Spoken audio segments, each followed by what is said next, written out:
She walked into a room that measured her by the price of her dress, not the work of her hands. 7 months pregnant, accomplished. Steady, suddenly, the space around her collapsed into a trial of looks and whispers. An orchestrated erasure began. Under crystal chandeliers, while the man she married chose silence over defense. This was not a single moment of cruelty. It was a plan built on privilege and prejudice, the kind that has erased black women from their own narratives for generations. But when the world that humiliated her thought it had the last word, what arrived on the private runway changed the story forever. Brianna Underwood had spent a decade building quiet power out of small, stubborn acts. Born in the South Side, raised by a grandmother who worked 3 jobs to keep the lights on, she learned early that dignity wasn't something the world handed you. It was something you carved out with your own hands. She became a nurse at 22, working double shifts at an underfunded county hospital where the patients looked like her family, spoke like her neighbors, and died from diseases that money and access could have prevented. But Brianna didn't stop at bedside care. She saw patterns that others refused to name: black mothers dying at rates 3 times higher than white mothers. Black children being turned away from clinics because their families couldn't afford copays. Black neighborhoods mapped out of city health initiatives as if the people there were less deserving of survival. So she became more than a nurse. She became a community organizer, a curriculum designer, a force that moved through neglected neighborhoods like water finding its way through stone. Over 10 years, she had taught thousands of children to read, opened 3 clinics in neighborhoods that city maps colored red and forgot, and delivered babies whose mothers had no other help. She wrote grants at midnight, debugged budget spreadsheets at dawn, and showed up at community meetings where she was often the youngest person in the room and always one of the few who believed change was possible. She wore her achievements lightly. To her, work was its own dignity. Accolades felt empty when there were still children who couldn't afford asthma medication and elders who died alone because the nearest hospital was 12 miles away and the bus routes had been cut. She'd also fallen in love with a man from a life she never wanted and believed their marriage could be the place where 2 different worlds learned to belong to one another. Marcus Ashford came from old money, the kind that didn't talk about how it was made because the origins were too ugly to name aloud. Railroads built by exploited labor, real estate empires constructed on redlining, generational wealth that compounded, while others were systematically locked out. But Marcus seemed different. He listened when she talked about her work. He wrote checks to her foundation. He said he wanted to be part of the solution, not the problem. And for a while, Brianna let herself believe that love could be a bridge. They married quietly. Against the protests of his family, who saw Brianna as an interloper, a social climber, a woman who didn't belong in their circles. They smiled at the wedding and whispered in the hallways.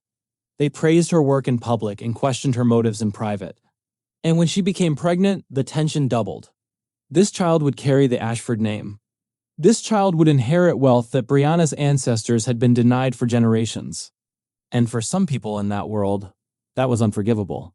The gala that evening was the culmination of 3 years of late nights, donor calls, and logistical headaches. A celebration meant to secure the next phase of her program. The ballroom glittered for the foundation she had grown from nothing, the Underwood Health and Literacy Initiative, a name that honored her grandmother and the neighborhood that raised her. Brianna had insisted on that. She had insisted on a lot of things.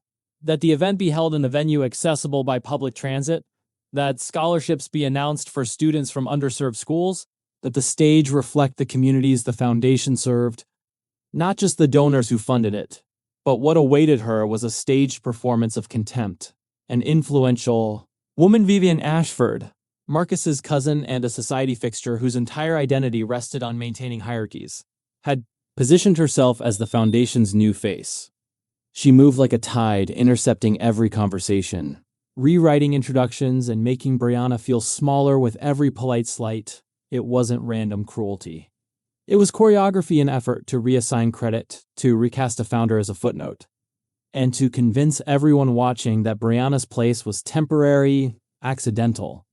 That the real architects of this success were people who looked like Vivian, who spoke like Vivian, who belonged to the world that had always decided who mattered and who didn't. And the cruelest part?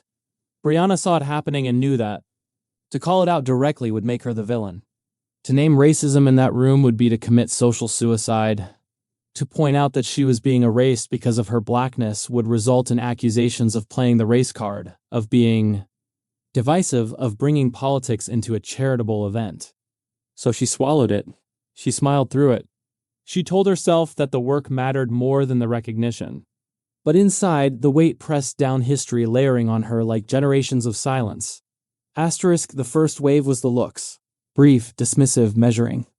Eyes that landed on her stomach first, then her face. Then her dress, a beautiful but simple gown she'd chosen because it felt like her, not like the costume these rooms demanded. The looks asked silent questions. Who is she? Is she staff? Did someone bring her as a guest? Even when people were told she was the founder, the cognitive dissonance played out in real time. Her? Really? But she's so young. But she single quotes the word was never spoken aloud. But it hung in the air like humidity before a storm.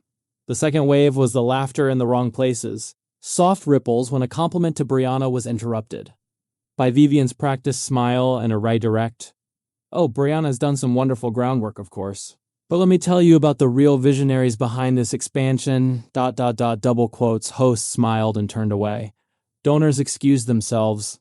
The seating chart, the small square of cardstock that meant belonging, was quietly rearranged.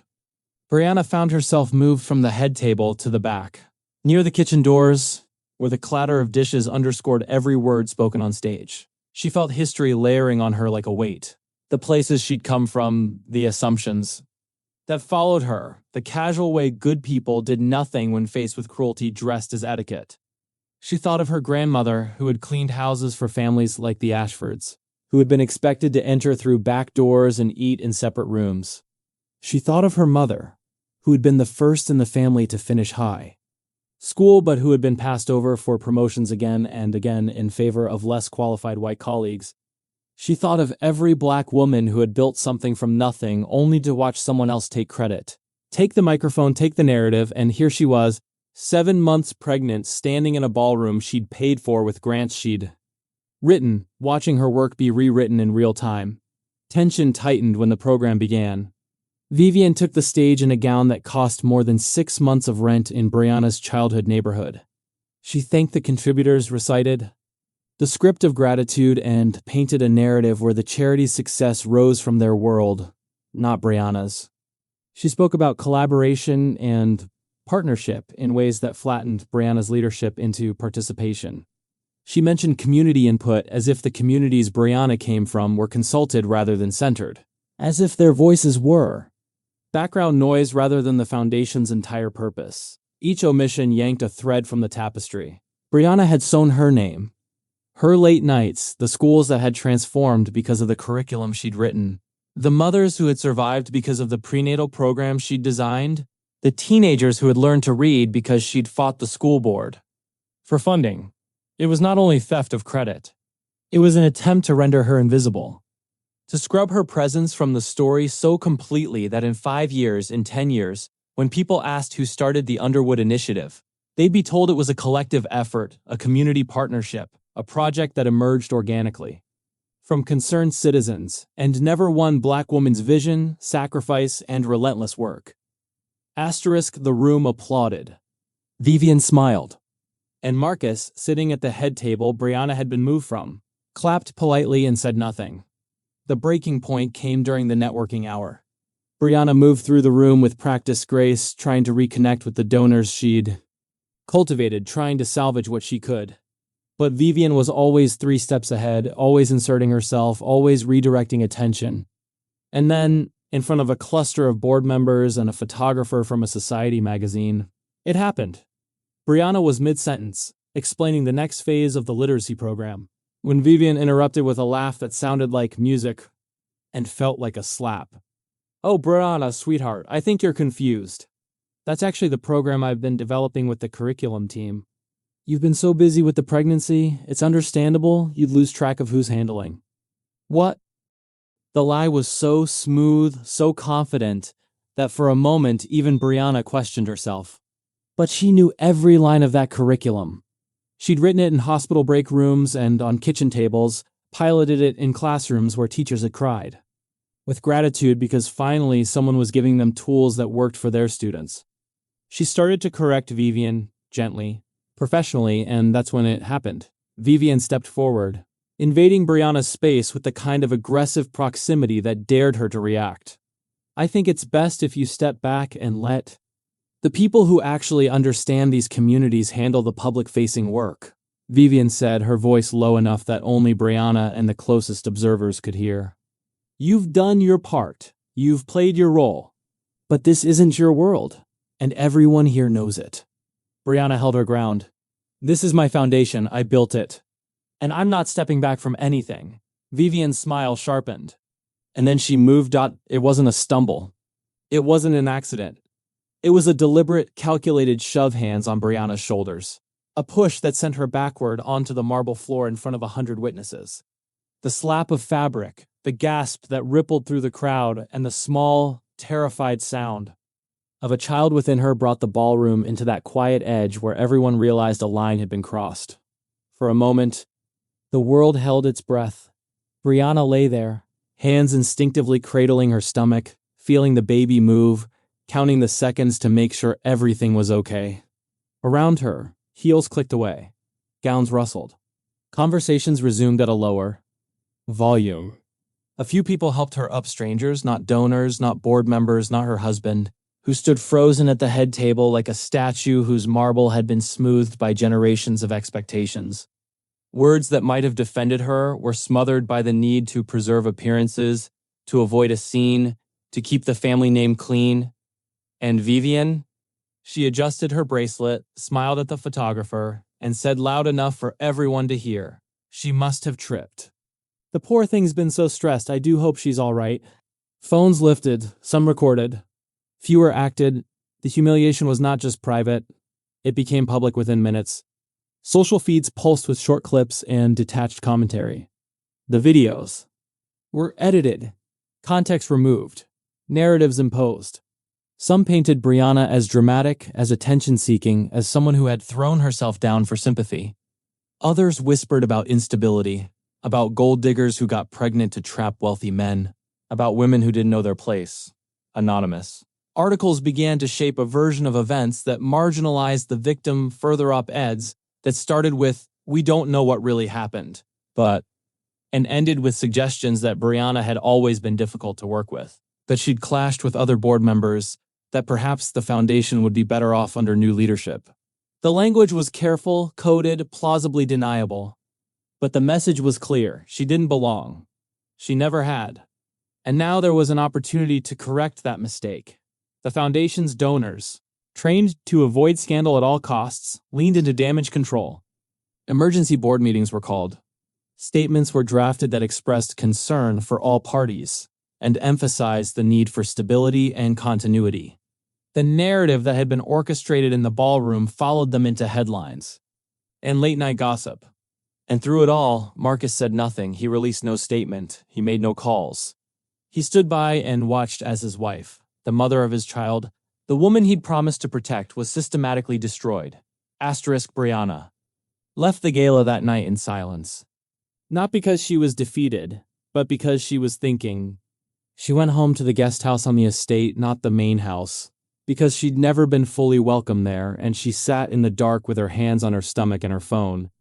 Buzzing with notifications she refused to read, she thought about her grandmother, who had taught her that survival wasn't enough. She thought about her mother, who had told her that sometimes you have to let people think they've won before you show them the full hand you've been holding. And she thought about her brothers. Damon, Elijah, and Isaiah Underwood had taken different paths, but they'd all ended up in places of power.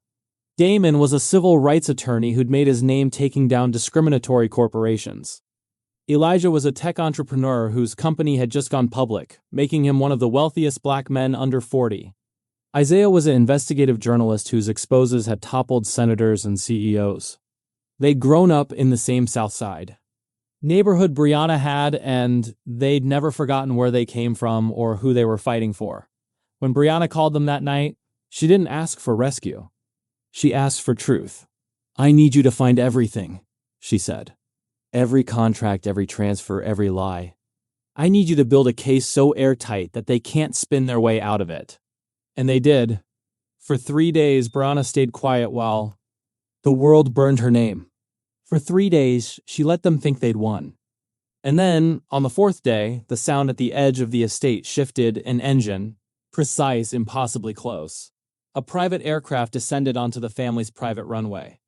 It was a Gulfstream G650 worth $50 million, and it landed with an arrogance that matched the estate itself. The Ashford family, gathered for a hastily called meeting to discuss the Brianna situation, stopped mid-conversation to stare out the windows. The jet shut down like a punctuation mark. A single staircase unfolded and 3 men walked down with the confidence of people who had rehearsed entrances for far different stages: courtrooms, boardrooms, television studios where they'd held power accountable. They were not strangers.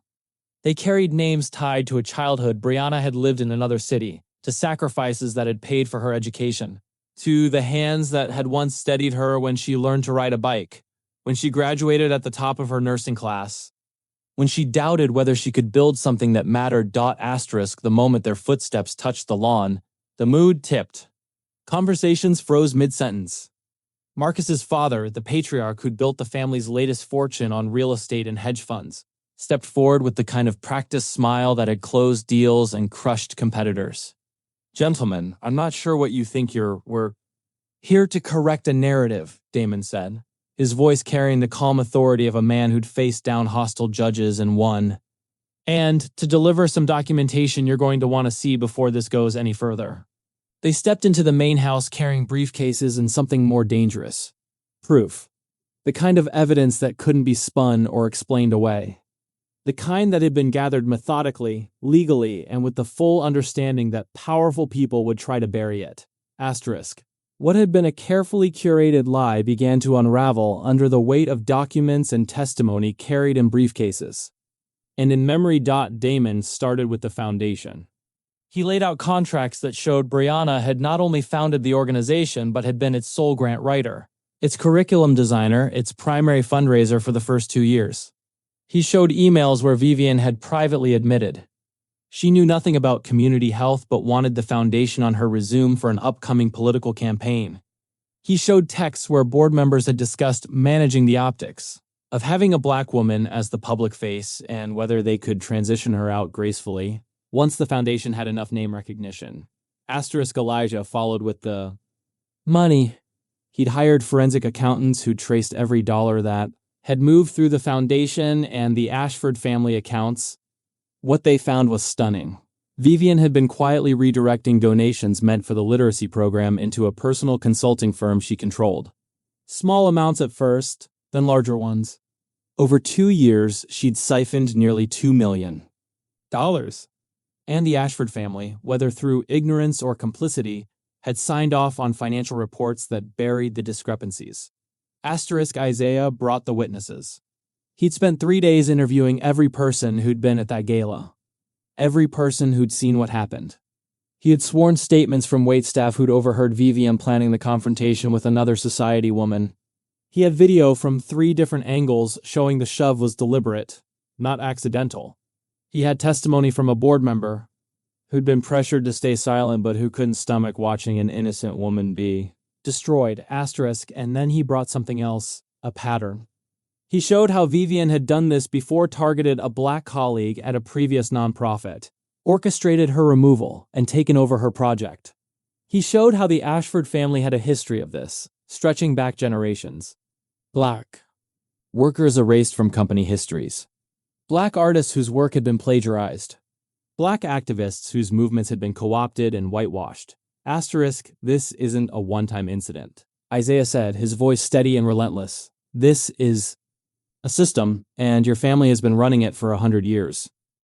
The room filled with Ashfords and their lawyers went silent. They did not seek spectacle. They demanded truth. And they made it clear that the truth was going public through lawsuits, through media, through every channel that mattered, unless. Accountability happened immediately. The patriarch tried to negotiate. "Let's be reasonable. We can make this go away." "Name your price." Damon smiled, and it was not kind. "You can't buy your way out of this one. The price is justice." Within Anne, hour, the consequences began. Vivian, faced with evidence of embezzlement and assault, was arrested as she tried to leave the estate. The handcuffs clicked shut in front of her society friends, and the photographer who documented Brianna's fall captured every moment. The Ashford family lawyers, recognizing they were facing criminal charges and civil suits they couldn't win, began drafting settlement agreements and resignation letters. Board members who'd participated in the erasure stepped down. The foundation's leadership was restructured under emergency protocols that put Brianna back in full control. And Marcus? He stood there watching it all unfold, realizing that his silence had not protected anyone, least of all himself. The man who'd tried to preserve appearances had lost everything that mattered. What followed was messy and public. Investigations, resignations, and a cascade of consequences that did not erase the night, but that redrew the map of who held power. The story dominated news cycles for weeks. It became a case study in how racism operated in progressive spaces, how white women weaponized white fragility, how systems of power protected their own until the evidence became too overwhelming to ignore. Brianna did not walk away triumphant in a single moment. Victory, when it came, arrived as a series of sober, legal turns that dismantled a system of polite cruelty. The criminal case against Vivian moved forward charges of assault, embezzlement, and fraud. The civil case against the Ashford Family Foundation Board resulted in a settlement that returned the stolen funds and provided an additional $10 million to ensure the Underwood initiative could operate independently for the next decade. The man who had chosen silence over defense had to reckon with the emptiness of his choices. Marcus filed for divorce before Brianna could, perhaps hoping to control that narrative too. But by then, she didn't care. She'd already moved out of the guest house and into a modest home in her old neighborhood, where neighbors brought casseroles and offered to help paint the nursery and reminded her that family wasn't always blood, sometimes it was the people who showed up. The woman who'd orchestrated the erasure faced the exposure of a life built on manipulation and the ripples of accountability that followed. Vivian's political ambitions evaporated. Her society friends distanced themselves. The philanthropic world, which had once celebrated her, now whispered her name as a cautionary tale. She served 18 months for embezzlement, a light sentence. Brianna thought, but at least it was something. At least the law had finally said, you cannot do this to people and walk away clean. But the real reckoning wasn't legal. It was cultural. Brianna's story became a flashpoint in a larger conversation about how Black women's labor is stolen, how their contributions are erased, how their bodies and spirits are treated as expendable in spaces that claim to value diversity. Think pieces were written, panels were organized, and slowly, other women began to come forward with their own stories of being pushed out of organizations they'd built, of watching white colleagues take credit for their ideas, of being gaslit when they tried to name what was happening. The Underwood Initiative became a model for how to build equitable organizations. Brianna restructured everything. The board was majority people of color, with binding commitments to pay equity and transparent decision-making. The leadership team reflected the communities they served. The budget prioritized program delivery over galas and donor cultivation. And Brianna made sure that every piece of curriculum, every clinic policy, every grant proposal bore the names of the people who actually did the work, especially the Black women, whose labor had been rendered invisible for too long. Brianna's reclamation was not only legal. She rebuilt her life around the work she loved. The literacy programs expanded to 12 schools across 3 cities. The clinic in her old neighborhood added mental health services and a community garden. The center that offered prenatal care became a hub for new mothers, many of whom had survived their own traumas and found solidarity in Brianna's story. Her brothers, who had waited until the moment when truth could be delivered effectively, did not give a Hollywood rescue. They offered resources, legal muscle, and a public ordering of facts. But they also offered something quieter and more sustaining. They reminded Brianna that she was not alone, that she came from a line of people who'd survived worse. That her worth was not determined by the people who'd tried to erase her. The result was not merely punishment. It was restoration. The foundation regained its mission under honest stewardship. The clinics reopened their doors without apology. And Brianna gave birth to a daughter, Morgan Underwood, no Ashford in the name, surrounded by family who loved her in a birthing center she'd helped fund, with a midwife who'd trained through her program. In the quiet that followed, Brianna understood something essential. Dignity is not granted by those who benefit from your labor. It is reclaimed by the people who refuse to let you vanish. She chose to speak publicly not as a plea for pity but as a lesson. She gave a TED Talk that went viral, appeared on podcasts and news programs, wrote an op-ed that was shared millions of times. Her message was consistent. Systems that normalize silence enable violence. When Black women are erased, everyone loses. We lose innovation, leadership, vision, and the solutions that come from people who've had to be creative just to survive. She talked about the particular ways Black women are targeted, portrayed as angry when they advocate for themselves, called divisive when they name racism, dismissed, as incompetent when they outperform their white counterparts, punished for taking up space that was never supposed to be theirs. She talked about how this happens in nonprofits and corporations, in academic institutions and creative industries, in progressive spaces that pride themselves on their values, but can't see their own blind spots. And she challenged her audiences. When someone is being erased before your eyes, what will you do? Will you be Marcus standing silent to preserve your comfort? Will you be the donors who looked away because acknowledging the truth might complicate your tax deductions? Or will you be the person who speaks up, who documents, who refuses to let injustice hide behind etiquette? The question was not rhetorical. Brianna built an infrastructure around it. She created a legal defense fund for women of color facing workplace retaliation. She partnered with journalists to investigate patterns of credit theft in the nonprofit sector. She trained young activists on how to protect their work, document their contributions, and build power that couldn't be taken away. And she made sure her daughter would grow up knowing the full story, not a sanitized version where everything worked out fine, but the real one where injustice happened and people fought back, where silence was complicity and courage was costly, where Black women had to be twice as good and still weren't treated as equals, but where they built anyway, loved anyway, survived anyway, and left the world better than they found it. Years later, when Morgan was old enough to ask questions, Brianna would take her to the clinic, show her the schools where children were learning to read, introduce her to the mothers whose lives had been saved by prenatal care, and she would tell her, "This is what we do when they try to make us invisible. We build something so undeniable they can't erase it. We tell our own stories so loud they can't rewrite them. And we make sure the next generation doesn't have to fight the same battles alone." The Underwood Initiative thrived, not because the world suddenly became fair, but because Brianna and the people around her refused to let it die. They fundraised and organized and showed up day after day, doing the work that mattered even when it wasn't celebrated, even when the cameras weren't watching, even when the only reward was knowing that somewhere a child learned to read, a mother survived, childbirth, a family got the care they deserved. And when Brianna was invited back to speak at fundraising galas, at organizations that had learned from her example, that had restructured their leadership, that had committed to equity in ways that were binding and public, she went. Not because she needed their validation, but because she wanted young Black women in those rooms to see her, still standing, still building, still refusing to be erased. She would end her speeches the same way every time, with the question that haunted her, the question she turned into a movement. When someone is being erased before your eyes, what will you do? The answer she'd learned determined everything. Asterisk.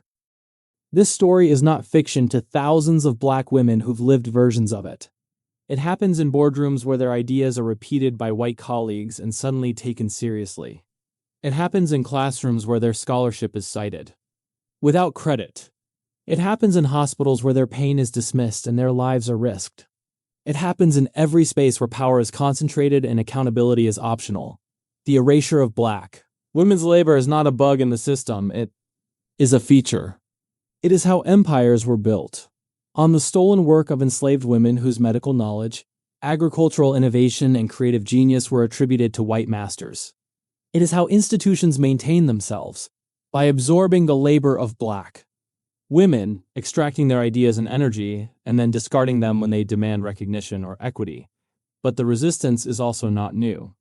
Black women have always found ways to document their contributions, to protect their work, to build networks of support that survive even when individual careers are destroyed.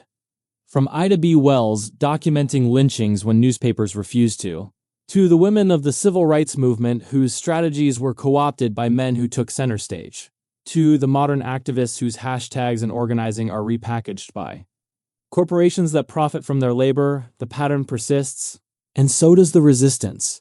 Brianna's story asks you to choose. Will you be complicit in the erasure, or will you be part of the correction? Will you stay silent when it's convenient, or will you risk comfort for justice? Will you let history repeat itself, or will you be the one who breaks the cycle? The answer matters. For Black women everywhere who are still fighting to be seen, to be credited, to be protected, your answer matters. When someone is being erased before your eyes, what will you do?